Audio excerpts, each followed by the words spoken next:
What does it say? It's a good luck prayer, I think. Unless it's a curse.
I can't go on forever, Clive.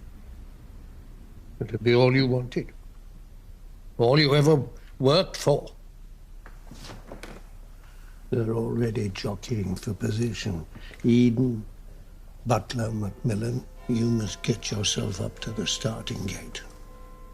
It is a race for the greatest prize of all. Follow you, sir. Yes, sir. I want to bet on a winner. There is no heavier burden and no greater reward than to be Prime Minister of this extraordinary nation of ours. Only time.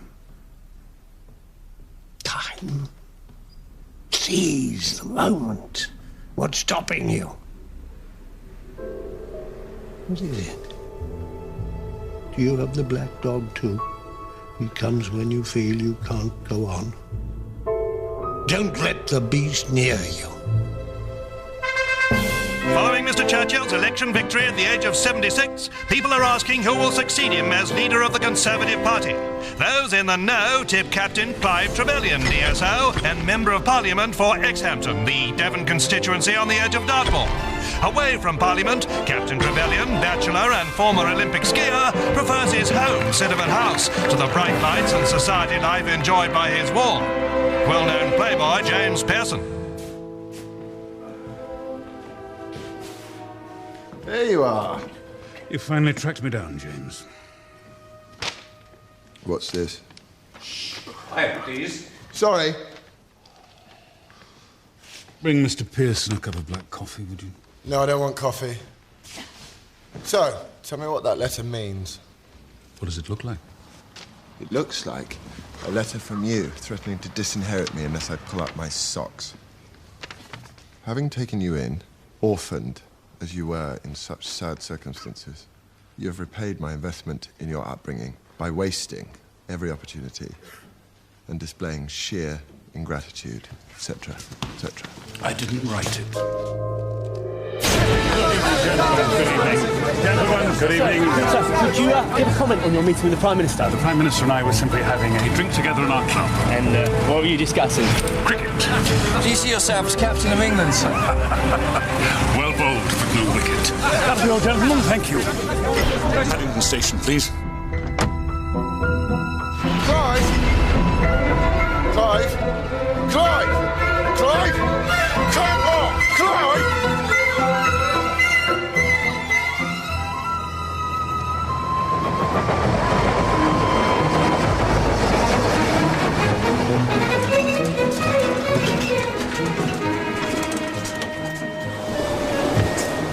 I'm so sorry.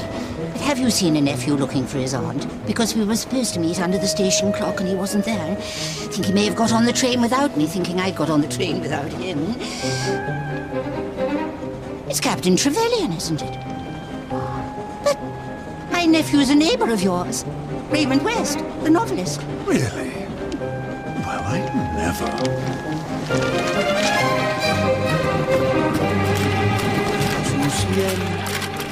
It's the clot of the year, darling, if you think causing a scene in his club's going to help you. Blue curacao. And you're hours late. Men have been circling. Well, tell them for me not to. A Creme de menthe, cognac, Napoleon. Roddy, let me get you a drink. What can I get you? I'm an American.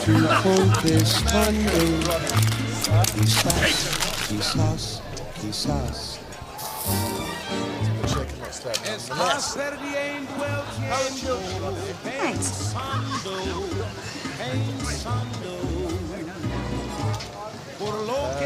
Still here? Charles Burnaby. I'm Emily Trefusis. Trefusis. Yes, that's Trefusis. We've met. Ascot this year. The Royal Enclosure.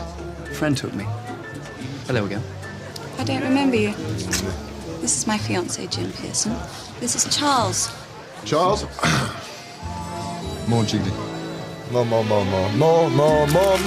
jiggly. Perfect.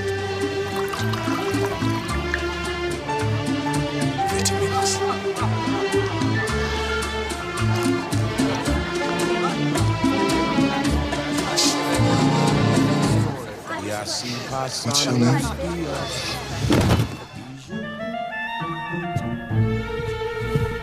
You're very handsome.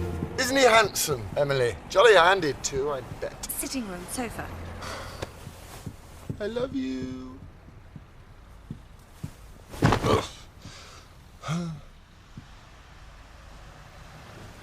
Done. Jim's right about you. You are awfully handy. Good night, Emily.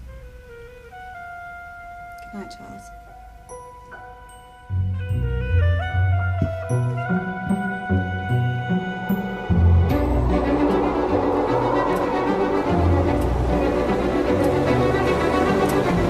With Raven's cottage being next door to you at Sittaford House, if one can be next door in a country lane, it does make sense to share the taxi with the price of things these days.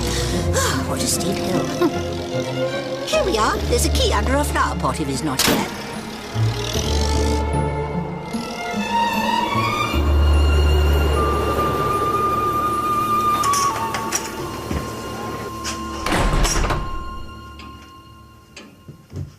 Good evening, Captain. Oh, mate. Mr. Enderby. I believe he's asleep, sir. And Harry? Both of them.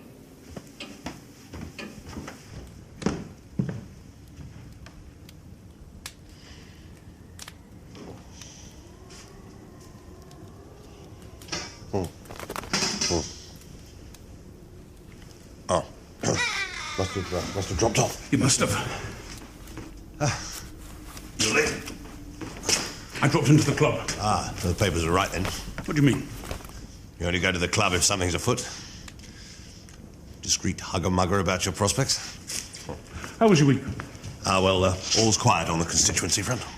Except the scouts want to open their new hut. Fancy a nightcap, finish our game? Not tonight, John.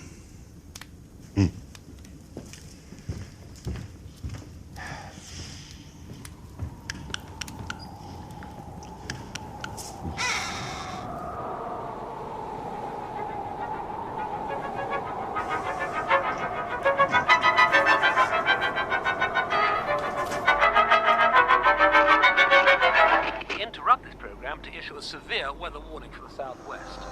There will be a dramatic drop in temperature with heavy snowfall drifting on high ground. Residents of affected areas are strongly advised to stay indoors. That ends the severe weather warning, and I return you to contemporary concert. Raymond? Where are you? Still in France? But when will you be back?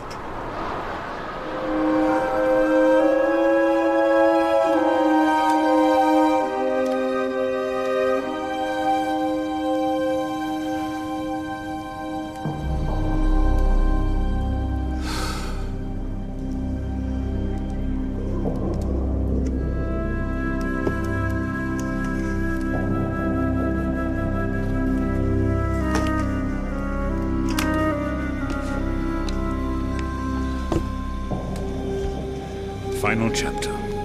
Quotation. If you can keep your head while all around you are losing theirs.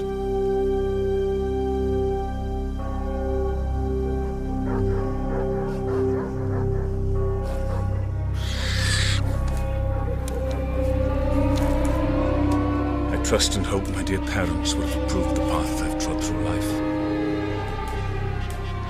It's a wise father that knows his own child. My father always...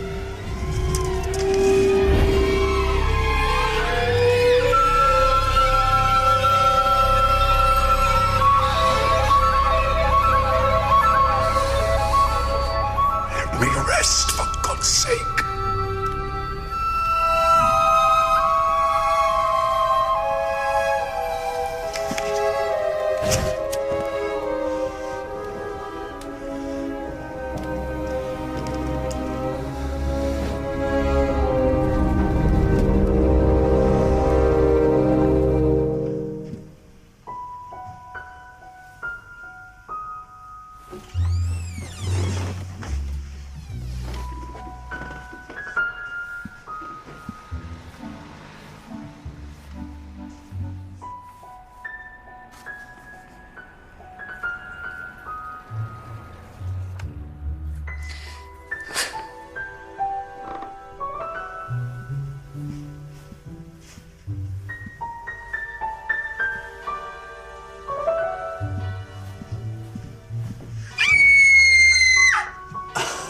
Sorry. Just wondered how the patient was this morning, but I can see Still on the you're- sofa, dead to the world, thank you. Is he? Only the door's wide open and... oh, look, there's a note.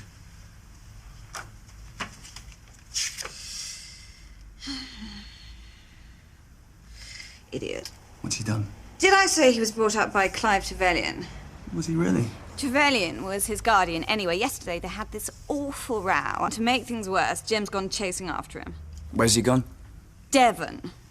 I'm going that way. I could. And why should I accept a lift from a stranger? Because your Lagonda needs a new camshaft. You told me last night. Did I? What a chatterbox I am. What's your motor? A Mark II rust bucket.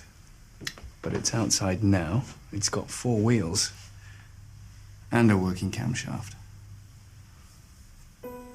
Give me 25 minutes.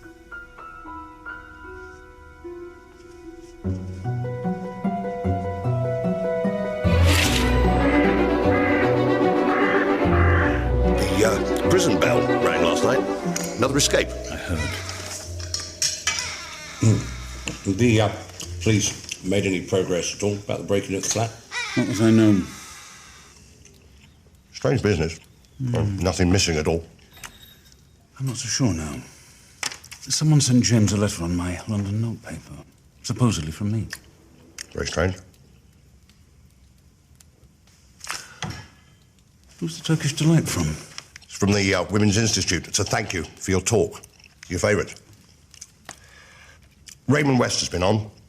He's stuck in France. He doesn't like the idea of his aunt being all alone in this weather, so I said we take her in until he can get back. Very well.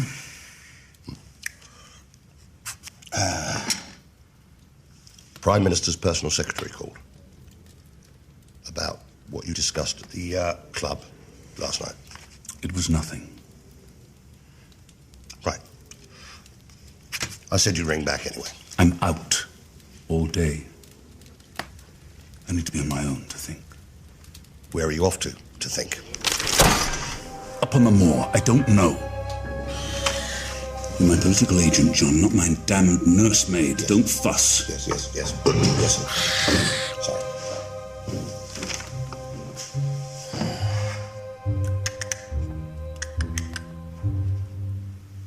Catch anything this morning, Harry? Harry says, no, I didn't.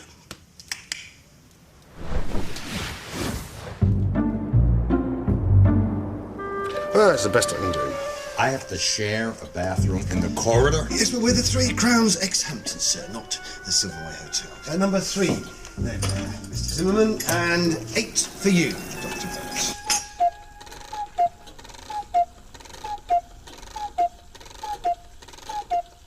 It's 9 o'clock. Green. Yes, green. Can I see a lunch menu?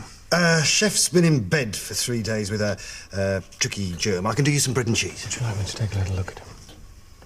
No, he'll be as right as 9pence by tomorrow. Well, that depends how ill he is, surely. Poor Mr. Stone. Do tell him to get well soon from me. Miss Pursehouse, when did you meet Archie? Last week, I sought him out in the kitchen for the secret of his souffle. Oh, yeah. Yeah, it does a nice souffle. Bellhop! Hey? He means porter. Oh, I'll show you up myself, gentlemen. Mr. Kirkwood had a purge of the staff last week. Yes, well, I should have done it last year when I took over the place. They've never been up to my exacting standard, so I'm single-handed at the minute. Miss Willett. Mrs. Willett, enjoy your bird watching. Thank you. Good morning. Morning. Do wear something more life-enhancing at dinner. You're verging on beige. You are brave. If our feathered friends can stand the cold, then so can I. No. Being out there with a prisoner on the loose. What prisoner? Well, didn't you hear the bell last night? Dartmoor prison. A convict escaped. Oh, well. You have far more important things to think about than interfering with me. I'll see you this evening, Violet.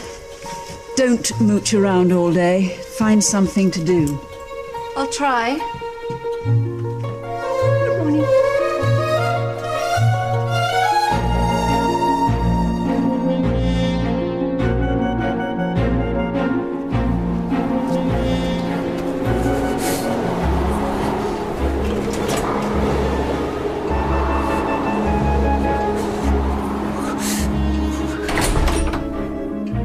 I shall inform Mr. Enderby you're here, madam. Thank you.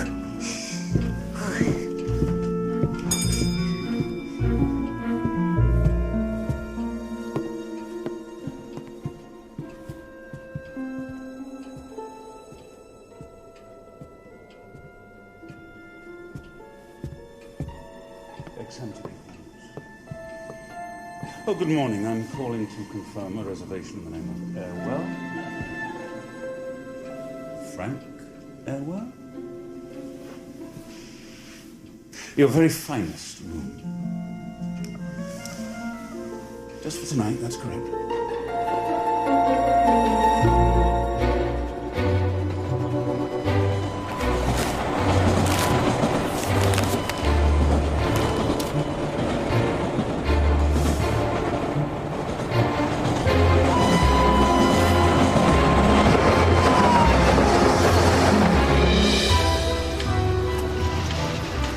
Who were Jim's parents? They worked for Trevelyan as gardener and parlourmaid. Both died in a servant's out into Weymouth in a boating tragedy. I suppose he had the best of everything with Trevelyan as his guardian. Toys, school, university, a helping hand through life. Naturally. Have you met him? Once or twice.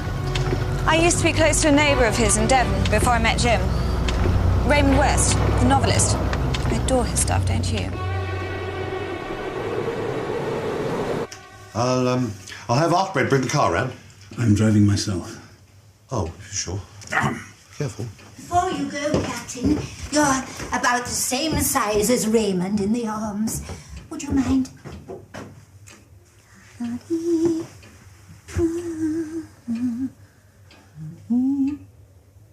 Bend your elbow. Thank you. Is that a Mrs. Herbert Stevens? Ask John, he's the gardener. Goodbye, Miss Marvel. Goodbye. Perhaps we'll have a chance to chat properly tomorrow. What shall I tell the PM's secretary if he calls again? Say, the situation will resolve itself. Soon.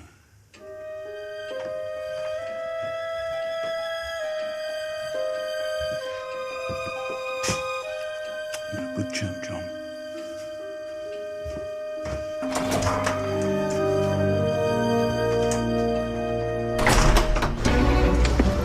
What are you up to, Charles? You didn't meet me at Ascot. Never been to the Royal Enclosure. The parade ring, then. I wasn't at Ascot this year, and I'm sure you weren't. I want to meet Trevelyan and talk to him. For work. You're a journalist. Stop the car. I won't. I get stuck. I said, stop the car. God. Where did you get that from? My handbag. Daddy gave it to me for my 21st, you were saying? I'm after an interview with Trevelyan. Reptile. I hate journalists. Just hold on. I want to know the truth about Trevelyan. Well, you're not using me to do it. Why don't you like journalists? Is it because of Daddy's troubles? All that black market stuff in the war, and the insurance claim. Oh, and that extraordinary party he threw in Biarritz with the Windsors and the gendarmes. You can't print that. Not in the Gazette, but I can take it to one of the sensational Sundays. I need to make a splash, Emily, one way or another. Drive on.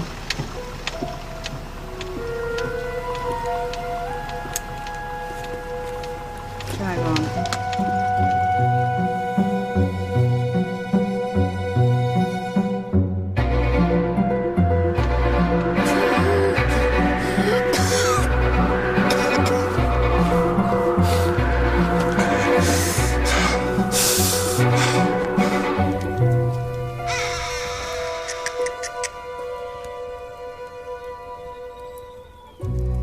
Doesn't bother you? No. My friend Miss Harton was always letting her canary out. Can't think where Clive's got to. How did you come to work for Captain Trevelyan? I owe him my life. He rescued me from no man's land under German fire in 1917. That's how he won his DSO. I stayed a soldier until 37. It's a bit of a loose end after that, so... Anyway, Clive got me to run things here for him while he was away. He must be a great friend. Oh, he's a true comrade, Miss Marple. Though you think you know someone. Hmm? And just that I'm typing up his memoirs. He dictated the final chapter last night. So not due at the publishers for another 6 weeks. Good. Where is he then? James? I want to see him. Where is he? The captain's not here. Well, where the bugger is he? Language! Don't mind me. People can so easily forget themselves when they're cross. Does, the captain know Mr. Frank Airwell by any chance? Airwell? No, never heard of him. And is there a hotel in Exhampton? Yes, the 3 Crowns. Why? I think you'll find he's staying there tonight. I just walked all the way from Exhampton. It took me 2 hours. Are you sure? Oh, yes. Right.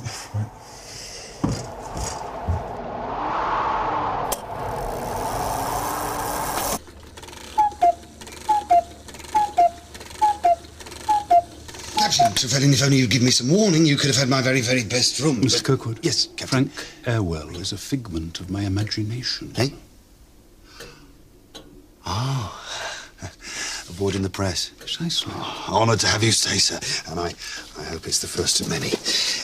There's no fire in the room, sir, but the coal man couldn't get through on account of the snow. I've been in some cold places in my time. Usually manage to keep warm. Yeah, I bet. And there's a slight shortage of dinner now I think of it.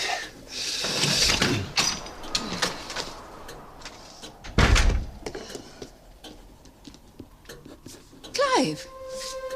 You fed me.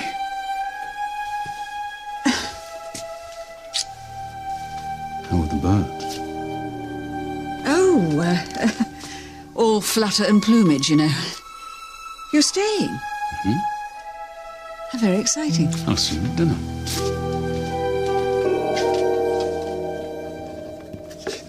Number 1, then, Captain.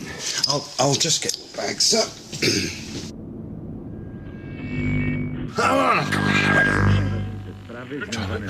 I'll try harder. Be a slaughter in L.A. tonight.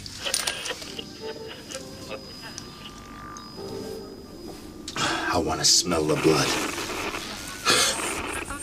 Now it's time for your favourite song. I'm going to turn the other cheek tonight. We interrupt this program to issue a police warning. The convict who escaped from Dartmoor prison last night is now believed to be in the vicinity of Exhampton. He is described as dangerous and should not be approached under any circumstances. Would you just like to sign there, Mr. Smith. Smith. Jones, sir. Oh, Jones. Smith Jones. With a hyphen. And no luggage, Mr. Smith-Jones. Foolishly, I left my suitcase on the train. Mr. Kirkwood, my spectacles, I've mislaid them. Was that Captain Trevelyan signing the register? Oh, yes. Clive's a regular guest. So, number 4 then, Mr. Smith-Jones. Follow me. Trevelyan's here. Yes, but do you know him, sir? I've never heard of him.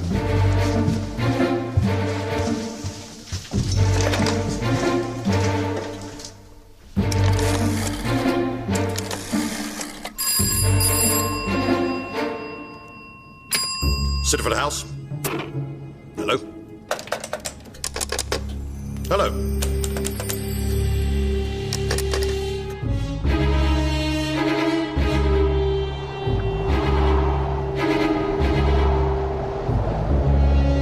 Reptile. Don't let me down, Emily. Mr. Fusis, what a surprise. Come in. I'm looking for Jim. Is he here? He was. He went down to Exhampton to find the captain. Hell! I'm Charles Burnaby, Emily's cousin. Very, very distant cousin. And a very, very chivalrous one. I came to her rescue, didn't I? Emily. Miss Marple. Is Raymond here? No. Ahmed, I have been ensuring everything is secure outside. May I retire for the night? I have a headache. Yes, we can manage. Well, we'll come along. Get yourselves warm. Not known weather like this. What was that about? Manners, Harry. Starting before the rest of us.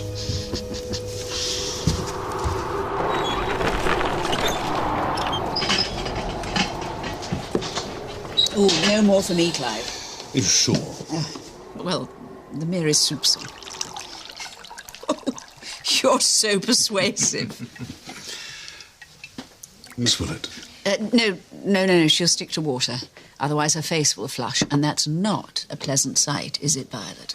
Captain, honestly, what do you think of her new dress? I think it's delightful. If it wasn't for that brooch of mine that she borrowed without so much as a by your leave, I don't know what she'd look like.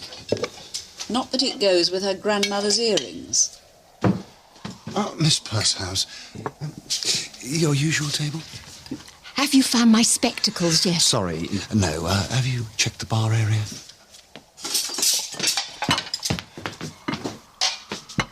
Mr. Kirkwood, would you set up a table after dinner for the Ouija board? Mother, no. Don't be so tiresome. Contacting the spirits on a night like tonight would be so exciting. Don't you think so, Captain?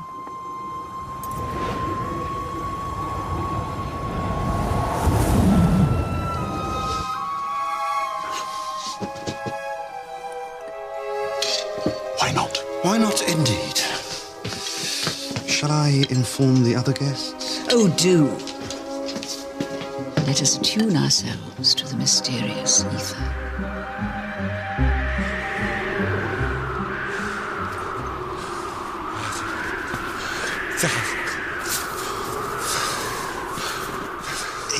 Mr. Zimmerman, sir, he says, would you join him for a drink? Excuse me. This won't take long.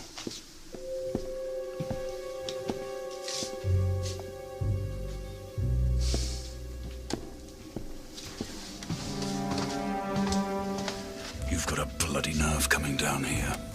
You don't know why I'm here yet. I know you had my flat broken into. The hell I did. You owe me. All I want's your signature. And if I don't? Don't push me. We'll both fall.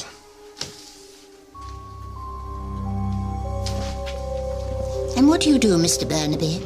I write a little. Fiction or non-fiction? Fiction. You must be so clever. Like my nephew Raymond. The neighbour here you met Captain Trevelyan through. Yes, we were briefly engaged. Try a piece of this. Have you met Jim? Mr. Burnaby? Emily's most recent fiancé? In passing. I'm thrilled for Emily. It's about time she settled down. I'm glad we're in here and not out there. You must pick up some fascinating tidbits on the political grapevine. I expect that's confidential, Charles.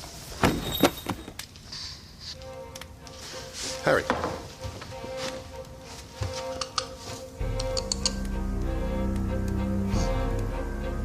Poor chap's dead. Don't eat that. this morning. It was meant for Clive.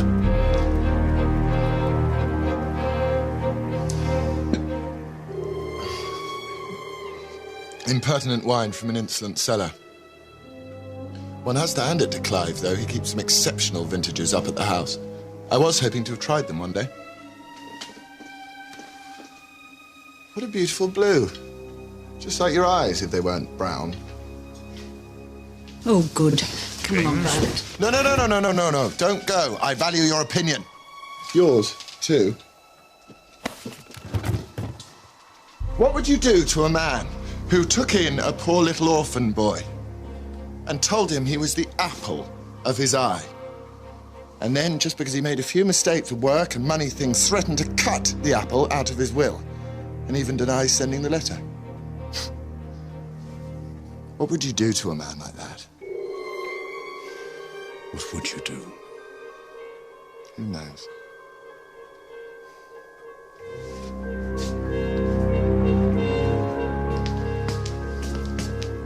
Who knows?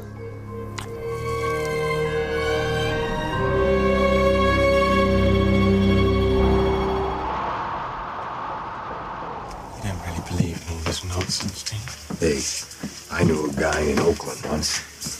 He saw the ghost of his brother before he even died. Let us take our positions. Yes, Captain, why did you sit here? If I'd known. Come next to me if you're nervous. Oh, thank you. I'm not nervous in the slightest degree. I belong to the Psychical Research Society, Lyme Regis branch. The lights, please, Mr. Kirkwood.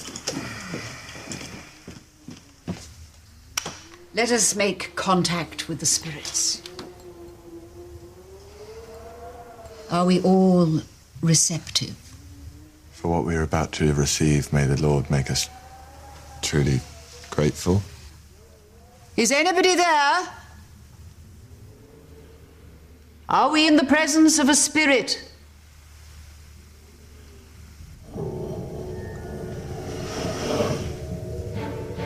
Yes. Do you have a message? Yes.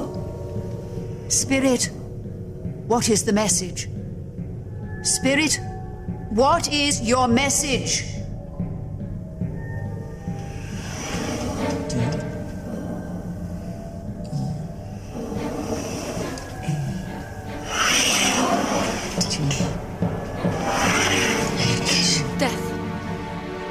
If I stay on the move, keep to the road, I should reach Exhampton in 2 hours. 2 hours? You'll freeze. When I'm in Summeritz, we never... We're not talking about swishing around on the piste having jolly super fun, Emily. Why won't you wait until morning? Perhaps the telephone will be working again. Clive's in danger. I must warn him. What's a few feet of snow? Good luck, sir.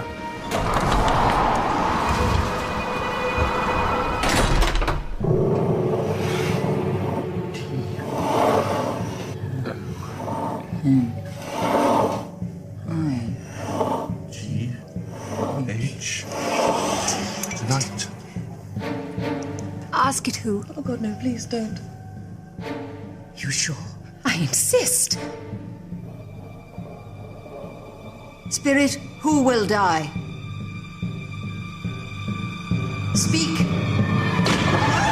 What was that? No, don't be so jumpy. Go and see. No, Captain, no, Captain, please. Captain, it's nothing. It's just these old houses. I'll go and take a look, Mrs. Willett. Just be on station. Everyone, please, we must not lose contact with the spirits. Well spoken. We are privileged guests in another world. Let us not abuse its hospitality.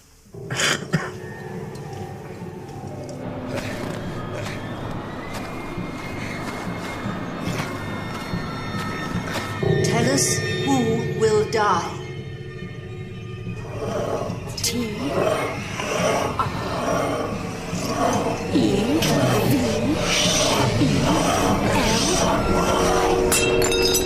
It's me. Lights! Oh, goodness. What's happening? Is everyone all right? Don't panic. It's just a power cut, that's all. Could you supply some sort of light, Mr. Kirkwood?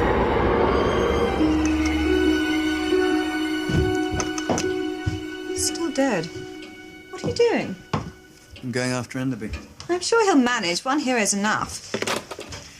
I've no idea where she gets a sarcastic streak from. It's not my side of the family. He's not a young man. And I can't wait here, drinking cocoa, while he's out there.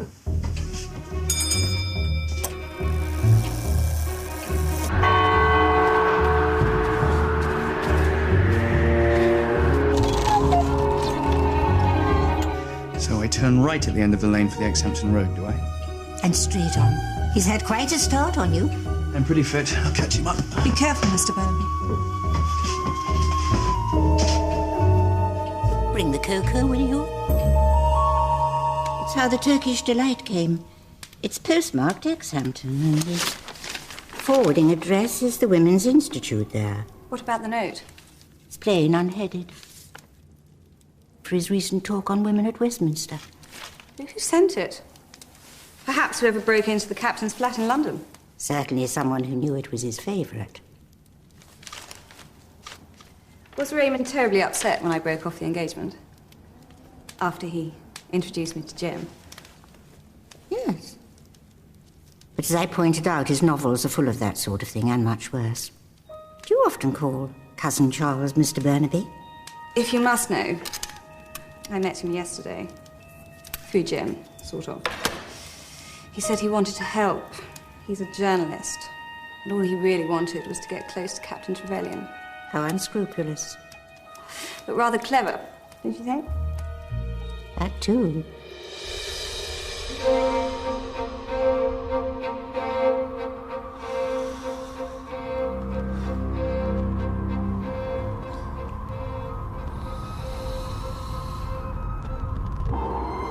Time, Doc.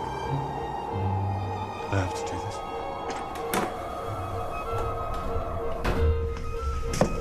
You want to stay on the payroll, Doc? You gotta turn your hand to some of this, some of that. You get it? I got it.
Do put that away, please.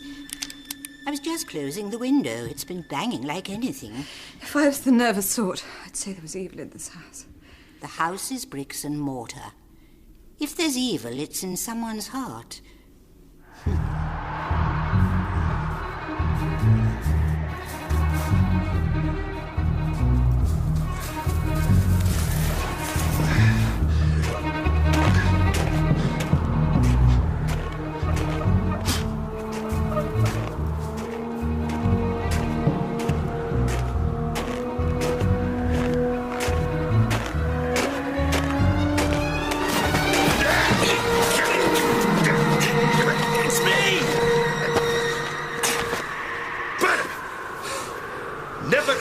On an old soldier. I wasn't creeping. Damn it, man. I might have killed you.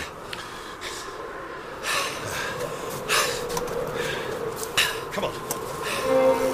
Come on.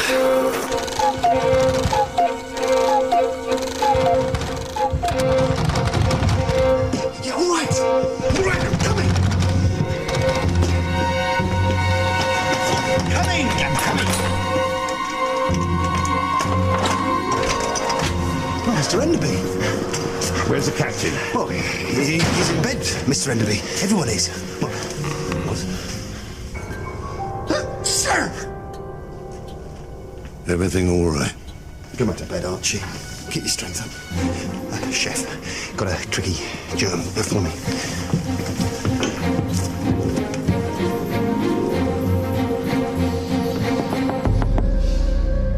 Captain Trevelyan?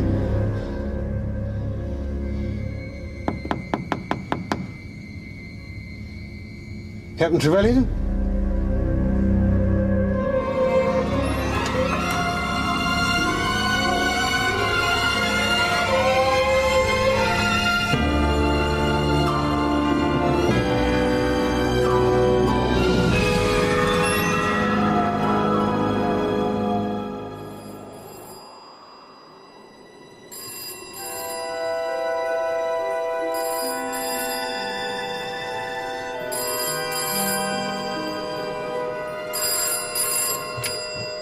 Sittaford House?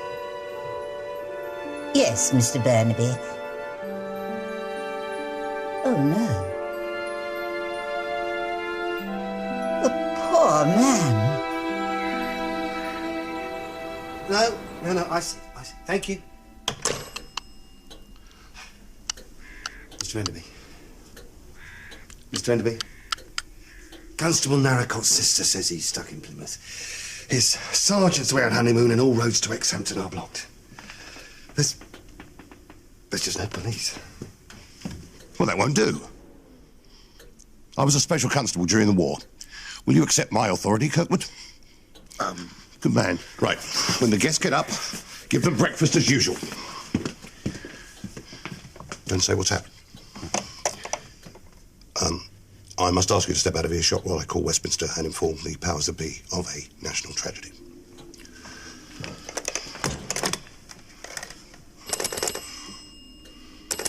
In normal circumstances, I'd come with you, but... I have cleared the path for you, miss. Are you sure you don't wish me to accompany you? No, thank you. Did Charles mention Jim? I'm afraid not. Why did the captain not return last night? It's all a mystery at the moment, Mr. Garley. I shall pray for his soul.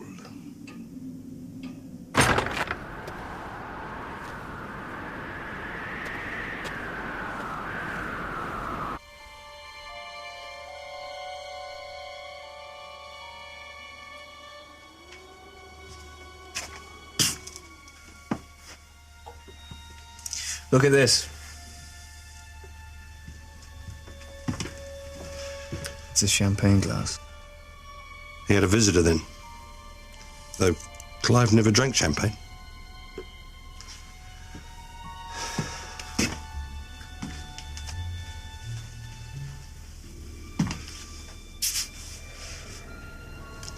What's that?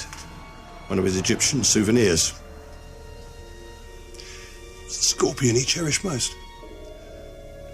Why had it with him? He's smiling, don't you think? It's only post-mortem lectures. The grin of death.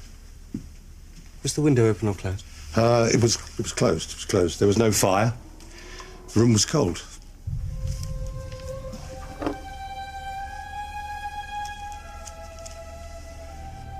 This is Pearson's.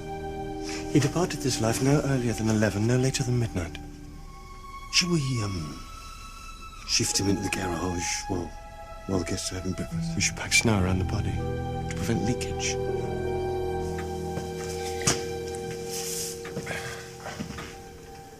Morning.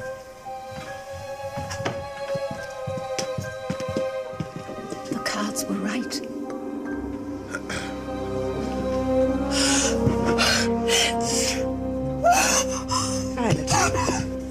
Shut up! Was that necessary? Yes.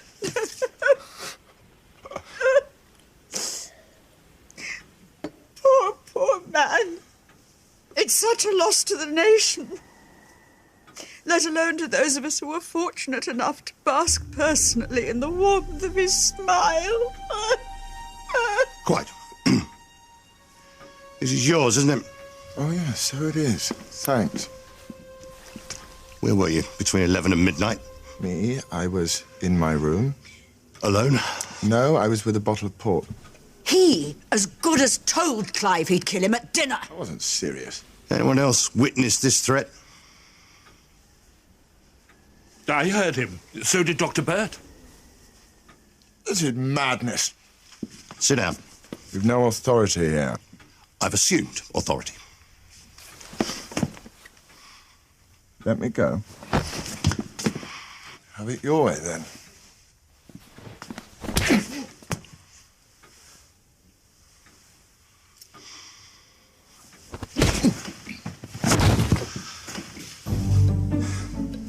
No authority here, Enderby. Let me out or I'll sue you for false imprisonment. You're staying in custody until I find out the truth. Custody? It's a larder, you oaf! Emily! Emily! Is that Jim? I'm afraid so, Miss Trefusis. He's hurt. Let him out at once. I can't do that. What? I'm not saying he did it, and I'm not saying he didn't. But until I find out one way or another, he stays in there. I'm innocent. Of course you are, my darling, and I'll prove it. I love you, Emily. I love you too. You're wonderful. Do you promise? I promise you. What the hell is going on? Yes. I have requisitioned your larder, Mr. Stone. How am I meant to get lunch? Well, what do you need? Ingredients. The front door and the back door were both locked and bolted. Now, I made sure of it, what with that escaped convict out there. What about the cellar? No, I'll keep it padlocked. I've checked, and it's still secure. You sure about that? Yeah. Yeah, quite sure. No one could have got in that way.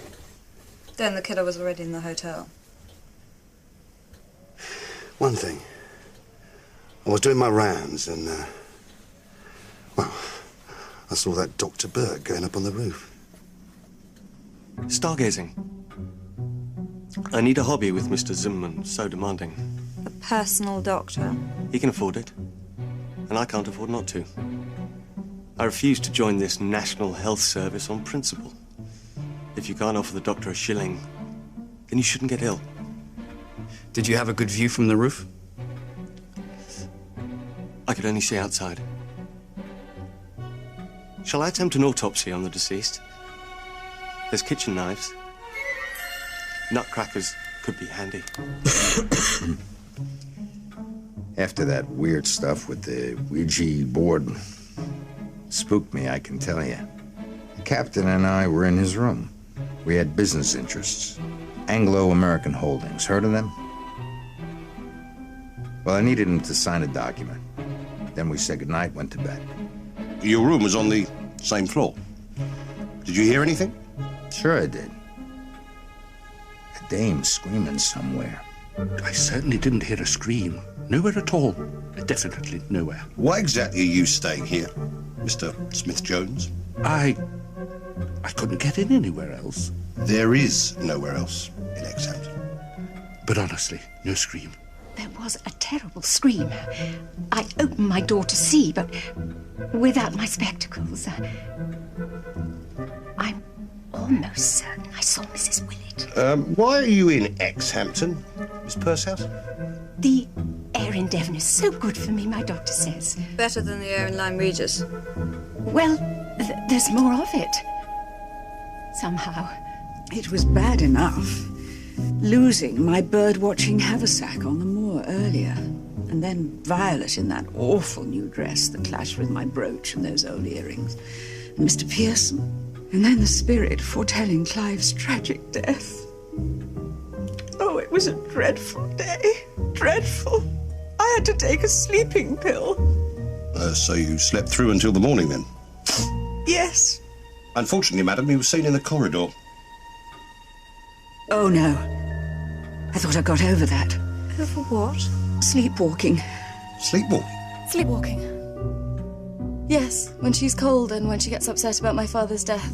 I think it's wonderful that she's developed this interest in bird watching over the last year or so. I think it helps her. Sorry. Can I go now, please?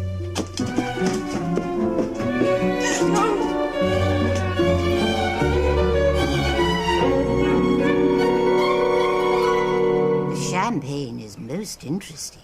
And 2 glasses. One of them in the bathroom. Broken. And the rose.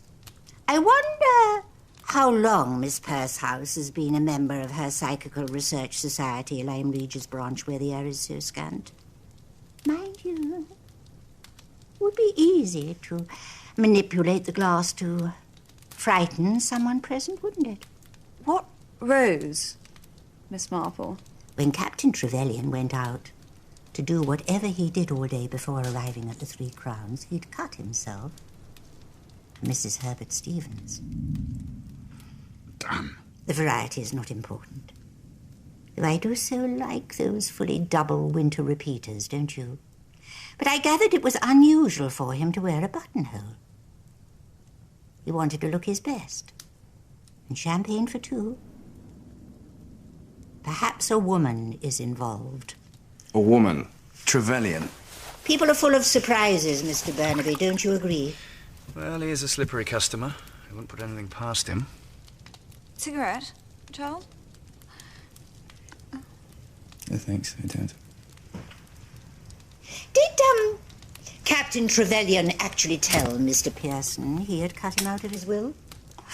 He hinted at it. Well, hinted that he might. Oh. He doesn't seem to have done. This is his will. It is Mr. Pearson who inherits the vast bulk of the estate. Who else benefits? Only Mr. Enderby, a small bequest. £200 and the captain's war medal. What? Nothing. For the moment. When Captain Trevelyan took leave of his oldest friend yesterday, it was somehow final. As if he knew he would never see Mr. Enderby again. He had booked his room in the name of Frank Airwell. I don't see... F. Airwell. Farewell. Yes. It's as if he knew he was going to die. Just as the cards had predicted. Possibly. I found these airline tickets in Captain Trevelyan's things. He was planning to leave the country today. For Buenos Aires. Buenos Aires? He had 2 seats booked. One in his own name. And one for Mrs. Trevelyan. Mrs. Trevelyan? We believe that yesterday he married. And today he would have gone on honeymoon with his new bride, who was with him last night in his room. Yes? I find it so hard to believe. Hard? Is it hard to believe that 2 ships adrift in an ocean of loneliness could rope themselves together and steer a true course to the island of dreams, guided by the twinkling stars and smiled upon by heaven? Yes, Violet, you were going to have a daddy again. And now, twice widowed, my last chance of happiness gone forever.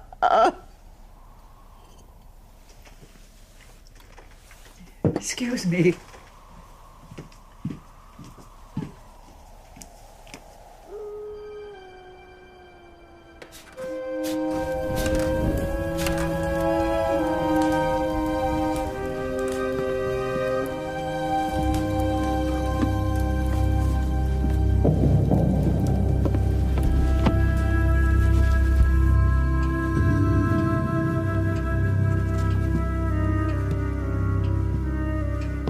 Thank you, Ahmed, for reaching those down for me. Oh, and a fire. You think of everything almost before one asks. Thank you, madam.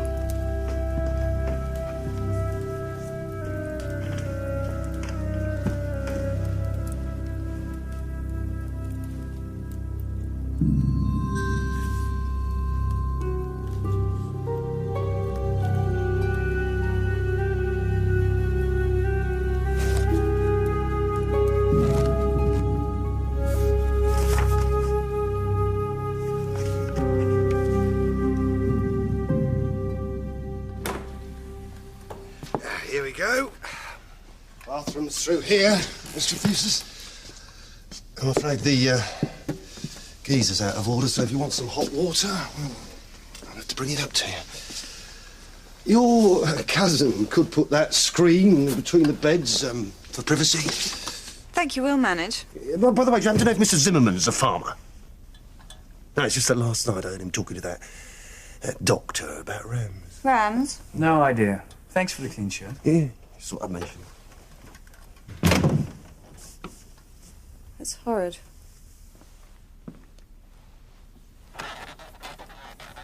Bed's lumpy. Change your mind then and have Trevelyan's room and I'll stay here. Why don't you off to have Trevelyan's room? I don't want to sleep in a dead man's bed. Well, nor do I. Well then, we're stuck together, aren't we? Do you snore? No one's ever told me. You've missed a button.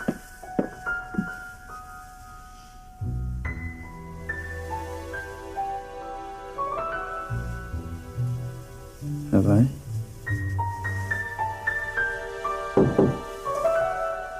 Come in. I've something to show you.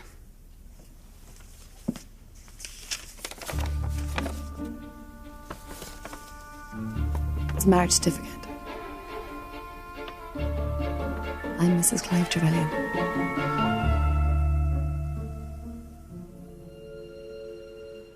I wore a blue hair ribbon.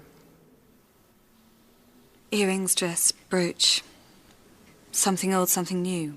Last summer when we first stayed here, Mother disappeared. Bird watching. I wandered into the lounge and there was a coffee morning for the Conservative Association.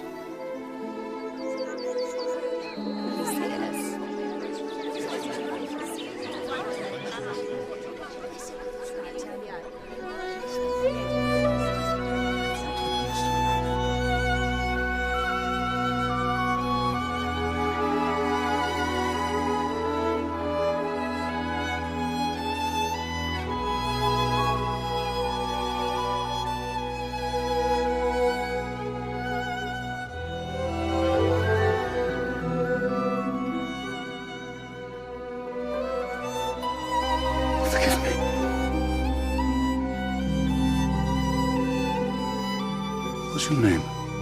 Violet.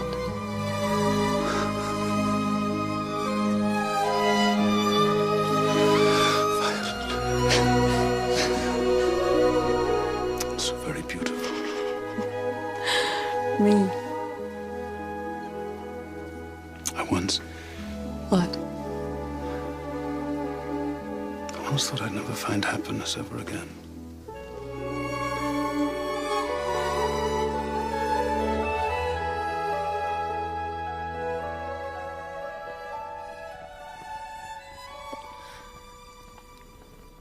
He invited my mother and me to tea at Sittaford House. I only went once. I felt a presence. Presence? Clive laughed it off. But there was something. Why didn't you tell your mother? You've met her. We used to see each other at his London flat. Last month he proposed, and yesterday we went to ex-registry office and were married. The Argentine's a long way for a honeymoon. I didn't know. When he said to bring my passport, I thought France, perhaps. What happened last night? I went to him.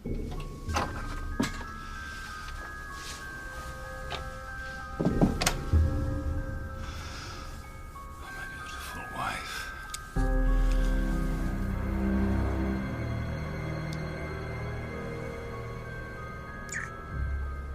I was getting ready, and I heard someone come into the bedroom. Did you hear who it was? No. Just murmuring, and I heard a cough. Smelled a cigarette. I waited for Clive to come and tell me the coast was clear, and when he didn't, I went out, and there he was. The strange thing is, he had a smile on his face. Did the captain ever mention his will, Mrs. Trevelyan? We visited his solicitor yesterday to change it. I inherit everything. What a rascally rascal. smart. But it's good news in a way, though, because if I don't get a penny, then I don't have a motive thingy for killing him, do I? I'm not sure that follows, darling. Well, I hope it does. What's going to happen to me? To us? Chin up. I'll think of something. Can you let me out? Just for one kiss. I mustn't.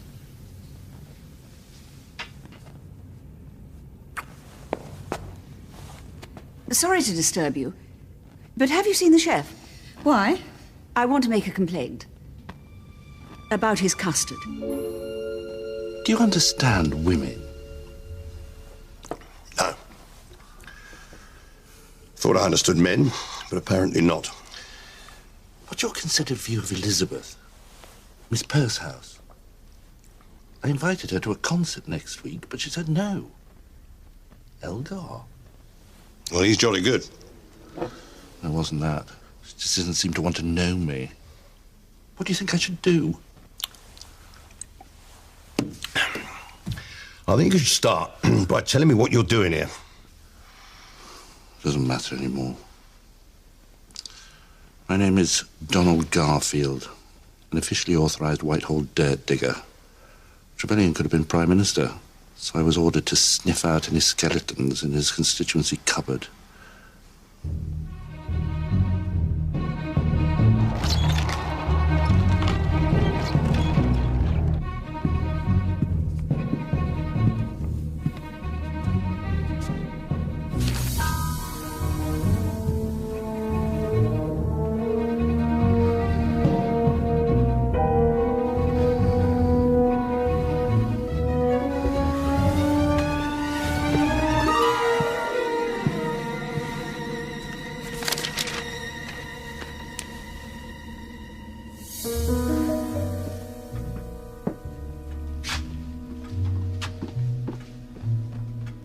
Need both of you.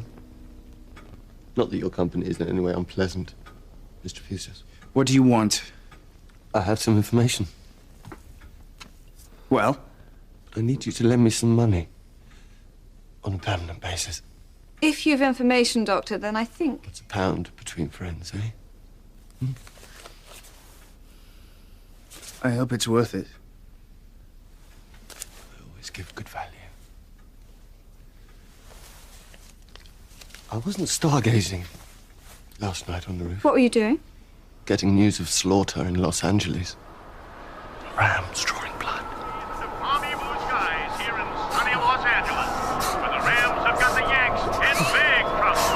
Backdoor Ram Rockland storms in down the line. Busts this fantastic. What a run! What a run as he passes. He looks Crazy Legs Hirsch. He sees deep. It's Crazy Legs Hirsch. That's that swing. It's going deep. Going deep. Mr. Zimmerman made me lie to you. Made you, Doctor? If indeed you are a doctor. I'm his creature. And no, I'm not quite a doctor anymore. I was struck off the medical register for professional misconduct. What sort? Least said, soonest mended, I find. But now I have to turn a penny from every available source, you understand? Was it drugs? I've forgotten. Those capsules you give him, what are they? A shilling a dozen to me and a shilling each to him. Coloured water. Keeps the stupid yank happy and it pays my rent. But it's never quite enough for extras. Wait, Mr. Enderby.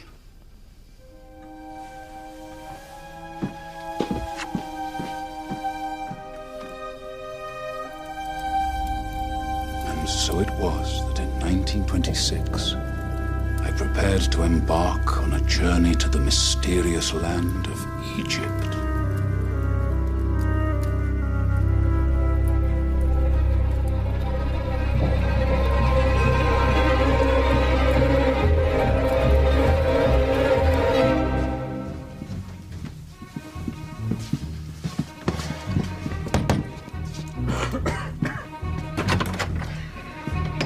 What the hell's this? This is the hotel register. You said you were in Captain Trevelyan's room and he signed something for you. May we compare signatures? Get the hell out of my room. Or you could wait until the police get through in the morning if you'd prefer it. My fiancé is under suspicion for a murder he didn't commit. I won't stand for any more lies. I wasn't in his room. We know. You were listening to a football game. Look, he wasn't cooperating last night. So I thought I'll see him at breakfast. But he was dead meat. So you had to forge his signature? Yeah. What was this document? A statement by Trevelyan exonerating me of any wrongdoing with the TX-75 scandal. TX-75? What? It was a naval artillery shell, had a habit of exploding before it left the barrel. Killed thousands of American sailors in the Pacific. 62 by the end of the war. Trevelyan and I owned the company who made it. And those shells were knowingly manufactured substandard in order to cream off an extra profit. He got the cream. I got the 2-cent deposit because he's out of the picture now. And in a week, the spit hits the fan with a congressional inquiry.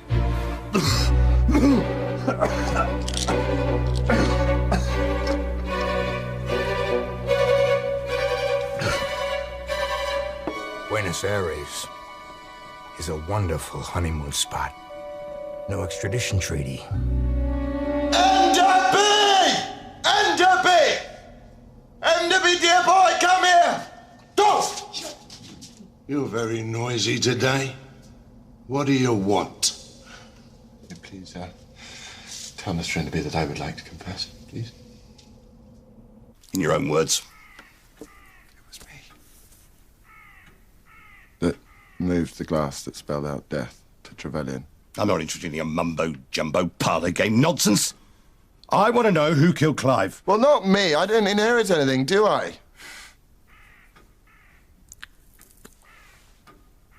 I can tell you something, though. Last night, I overheard Archie Stone, the chef, and Kirkwood. They must have forgotten that I was in solitary confinement with nothing to drink save for a bottle of cooking sherry. Anyway, the chef is planning to scarper after dinner, so if you're looking for the killer, then I'd say he's your man. It's true, Emily. You wouldn't know the truth if it hit you in the face. You repaid Clive's kindness with an utter lack of responsibility. And if you think you can lie your way out of this one, you've got another thing coming.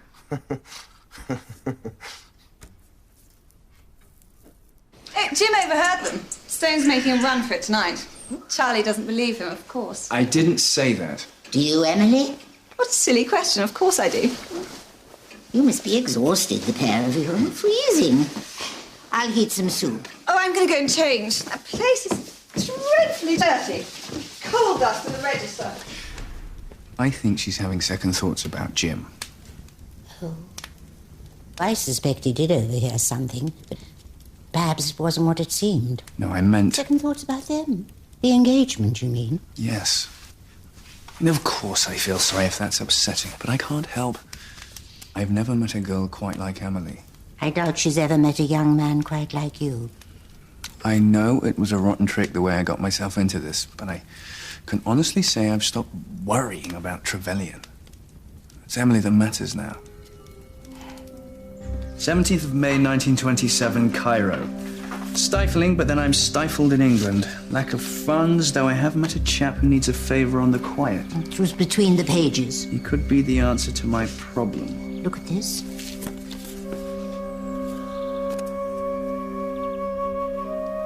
It's the same place.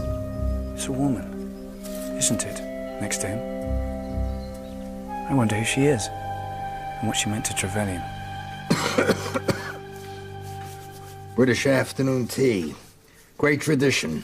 Feels just like the war, doesn't it, Elizabeth? But less fun. Does anyone know if that convict's been recaptured? I think we're safe. One look at this joint, he begged to be back in his cozy little cell. Thankfully, the tenacious Mr. Enderby is on the killer's trail. I overheard him talking to a Miss Marbles at Sittaford House. And it's all to do with Egypt and a scorpion's curse. Egypt? What scorpion?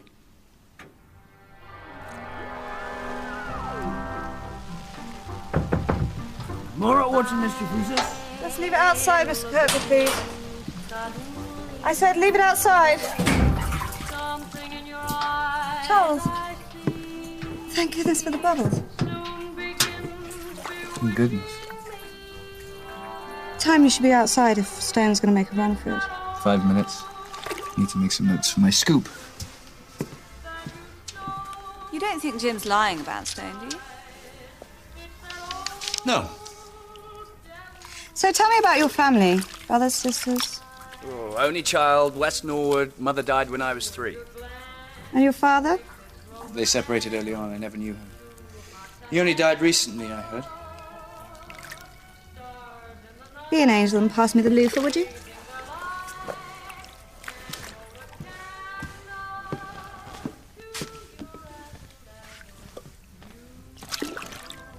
Who brought you up? Nuns. Strict? They had the devil in them, In West Norwood? so to speak. But I stood up for myself.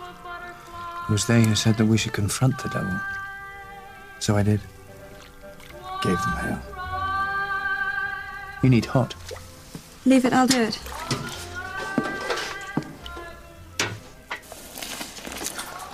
No, Charles. Slower.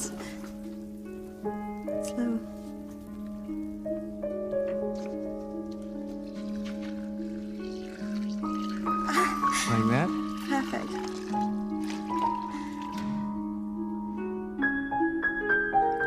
Now go. Keep warm up there.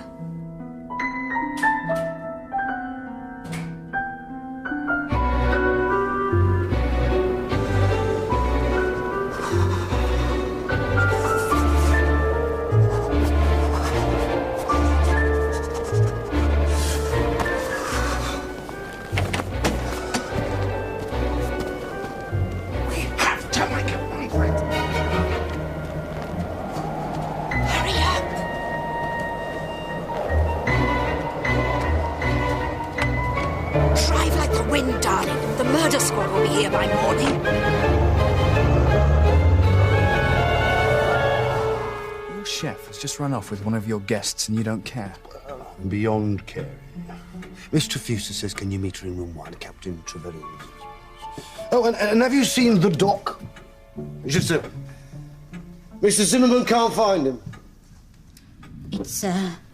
It's a sacred gold scorpion of the Zecans, pre-dynastic pharaohs. 3 years ago, a hitherto unknown Zecan tomb was excavated close to where Captain Trevelyan was stationed in 1927, but it had been looted of all its treasures, including the scorpion.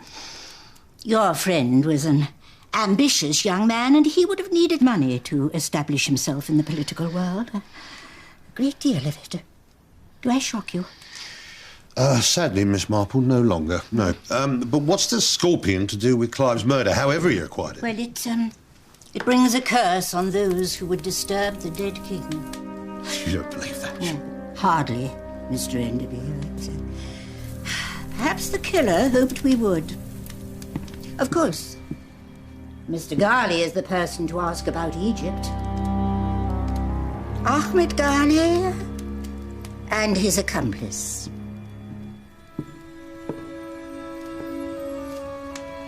Lord. Perth House was my maiden name. I was married to an archaeologist, Arthur Hopkins. In 1927, he was attached to the Cairo Museum and determined to prove himself. But he disappeared. When the tomb was discovered 3 years ago, so was his body. He'd been shot. I traveled to Egypt to excavate the facts, where I met Ahmed. So some good came out of this sad business. I was honored to be of assistance in establishing the truth of the matter. I believe in retribution. We agreed Captain Trevelyan should die. You secured employment in this house in order to kill Clive. Yes. May I say I regret the death of your horse. Damn the Hulk! You would have poisoned Clive. The telephone wasn't working because you disconnected it. To prevent help being called if Clive had eaten the Turkish delight as you'd intended. And then you reconnected it in the morning. And somehow you found out he was at the hotel and you went and stabbed him. No. Elizabeth. I didn't think so.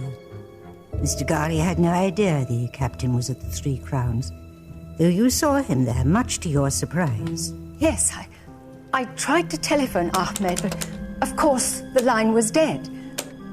So I waited, and I went to the captain's room. Elizabeth, let me take the blame. I went to his room to kill him, because he killed my husband. Except it wasn't his room. Without my spectacles, I'm afraid it was Mr. Smith-Jones who had an unexpected visitor, and then courage failed me. But the gods still smile. He is dead. How did you know it was the captain who killed your husband? Arthur's final letter said he'd discovered the location of a Zekin tomb, but needed help to prove it. And he'd found the very man. The museum still had some of his things. This amongst them. Arthur and Trevelyan. Who's the woman? Arthur's sister, Violet. Violet? She was so upset, and considering her condition. Her condition? Yes, she was pregnant.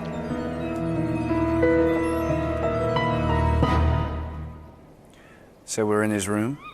How do you want me? Smiling. Trevelyan was smiling. It wasn't just a death grin. Violet saw him right after he'd been killed. Something made him smile. Can I stop now? My face is killing me. Plumbing in this place. I hate dripping taps. You're so very beautiful.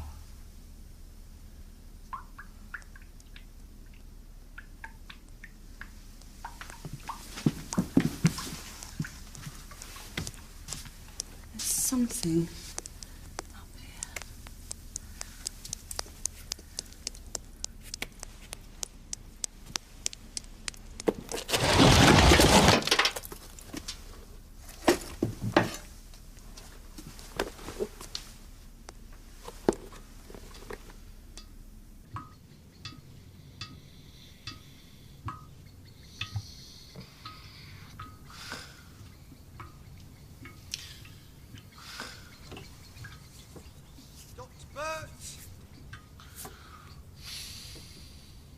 Dr. Burns! Doc! Doc, where are you? Doc! Dr. Burns! Doc! Burns! Doc, where are you? Doc! Please! Doc! You evil son of a... No! I only wish they could hang you twice over. No! God, no! No, no, no, no, no, no, no, no, no, no, no! No! No! No! It's horrible. I know. Look, Bert must have seen Jim going into Trevelyan's room to kill him. Then last night he went down to the kitchen to blackmail him over it. I suppose with the drink and a handy weapon. Well, I always knew that Jim's temper would somehow... Darling, listen to I mean, darling, get your filthy rural hands off me. I mean, listen, darling, do something. Now, Emily! What am I going to do now? Can you trust a reptile? Yes. Then you'll be fine. Mr. Kirkwood, my mother's not in her room. Her things are gone. Where is she? Plymouth Police Station. She was picked up last night in a car. She was running away with Archie Stone. Your chef? Not exactly. Hey, Mr. Kirkwood. Not even roughly, Miss Willett.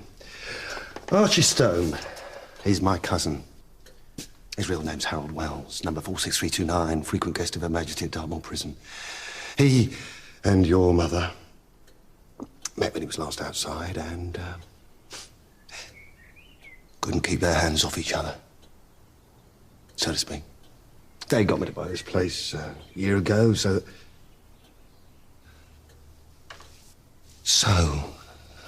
that their hearts could beat as one again. It's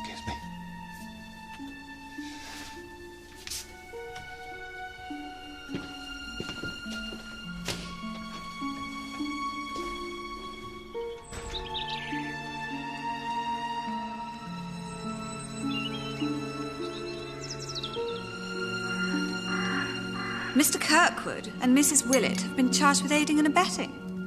Her so-called bird-watching trips on Dartmoor were actually a cover for her visiting her lover in prison to plan his escape, and so she could find a hiding place for the change of clothes she'd leave for him in her haversack. So that's why Kirkwood dismissed the staff, including the real chef, the real Archie Stone. Yes, but Miss Purshouse saw him briefly in the kitchen, so Mr. Kirkwood stole her spectacles just in case she glimpsed the imposter. Pretty ingenious plan. Not nearly as ingenious as the killer's. I'd hardly call Jim Pearson ingenious. Wouldn't you? Well, no. Nor would I. But I don't believe Jim Pearson was the killer. You put your finger on it, Mr. Burnaby. It was hardly ingenious to chase the captain down from London and threaten him in front of witnesses. All Violet heard was murmuring, not drunken anger. Someone coughing as they lit a cigarette. Jim's lighter was there, of course, but I think it was stolen to implicate him. But all the lights went out after the Ouija card. Someone could have taken it from him then. Do you think so? Those boots up the chimney. Emily and I have been racking our brains over those, haven't we, darling? Are they important? I believe so. How? I'll come to that. He was such a centre of attention that night. Captain Trevelyan, wasn't he? Zimmerman desperate for his signature. Violet Willett about to spend her wedding night with him, her mother hanging on every word. Mr. Smith Jones Garfield snooping. Jim terrified he was going to be disinherited. Miss Purshouse nursing vengeance in her bosom. Not to mention your concern, Mr. Enderby, at the attempted poisoning of your dearest comrade. If Jim was innocent, then I'm terribly sorry, Miss Marple. I'm hopelessly confused. Aren't you, darling? Pretty much so, yes. So did the Scorpion, Egypt, have anything to do with why he was killed or not? It had everything to do with it, as I learned last night from Miss Purshouse. It was in Egypt that Captain Trevelyan chose a course of action that will result in his death 25 years later. But it wasn't the murder of Arthur Hopkins. In a way, it was. Hopkins had a sister. Her name was Violet also. And I believe Violet Willett reminded the captain so very strongly of Violet Hopkins that he believed he'd been granted a second chance of happiness. A second chance? What happened to Violet Hopkins?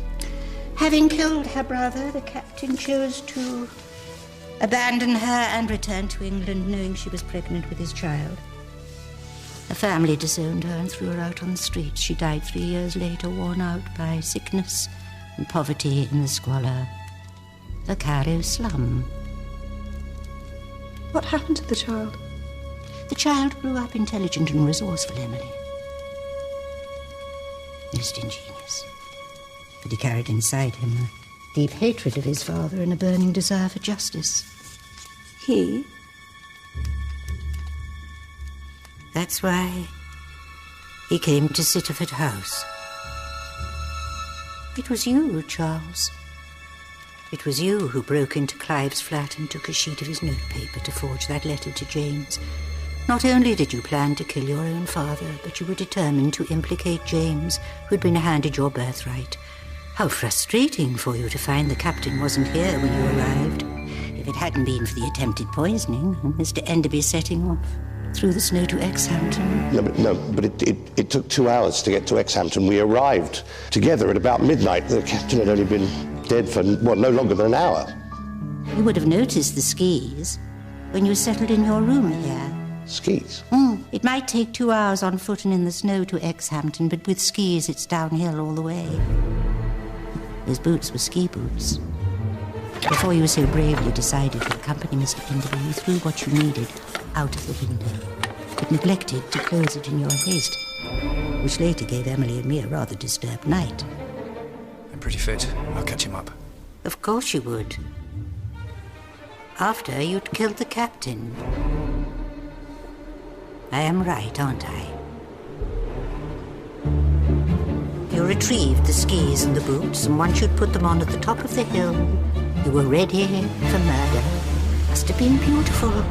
All bloodless lay the untrodden snow. Until you sped down to Exhampton, luck was with you when you reached the 3 Crowns, except Mr. Burt saw you arrive and would later try to blackmail you. The cellar was unlocked. Mr. Kirkwood had left it open for Harold Wells to get in while everyone was at the Ouija session which Mrs. Willett had so enthusiastically arranged. You got in that way, then up to reception. Identified which room was the captain's, smudging the hotel register with coal dust from the cellar in your haste, and went to murder him.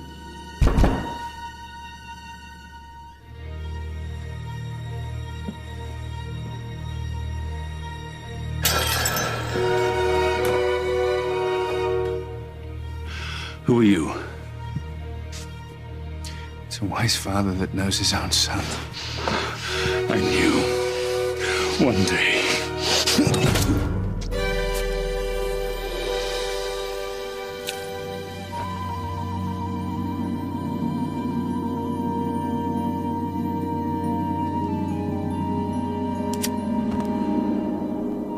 You lit a cigarette.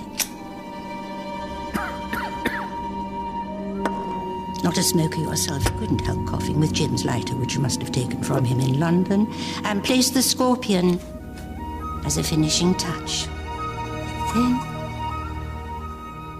you remembered the ski boots, your shoes. You circled back behind Mr. Enderby as if you'd just caught him up, and then arrived with him at the hotel to discover a murder you couldn't possibly have committed. Last night, Mr. Burt tried to blackmail you. You agreed to pay him and suggested meeting in the kitchen. When he kept the rendezvous, you killed him. In cold blood, so Jim Pearson could be blamed for a second murder.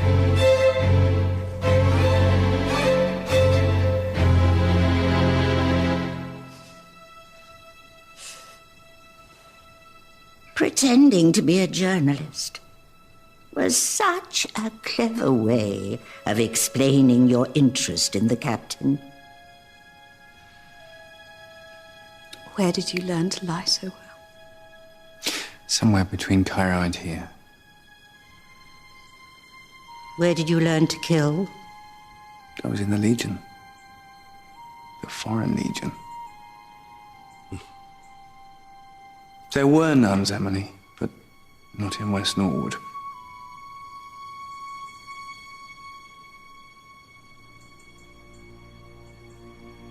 My father was the devil. I had to confront him.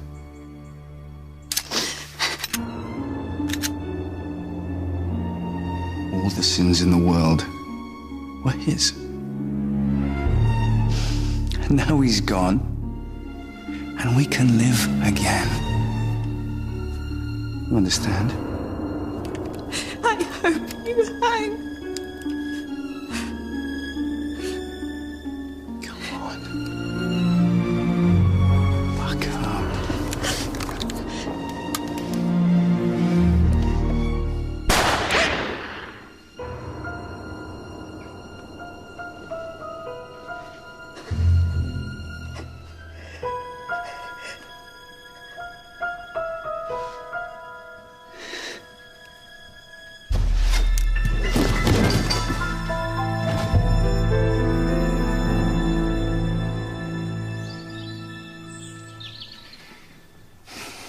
I shall change.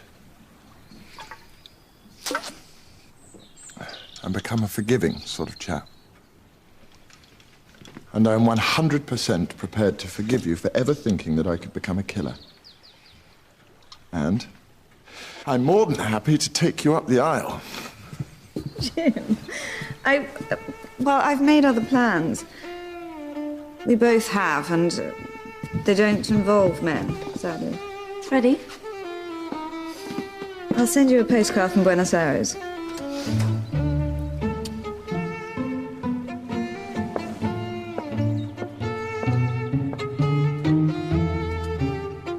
Adios.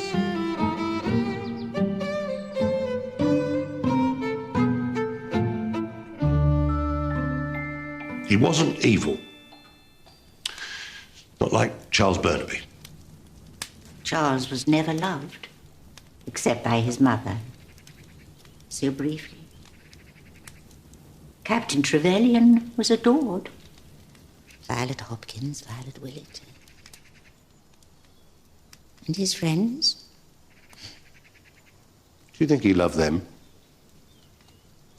I'm sure of it.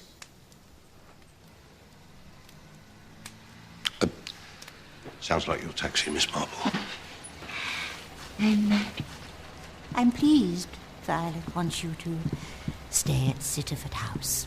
Yeah. Yeah, she suggested I get a new bird. Nothing can replace Harry.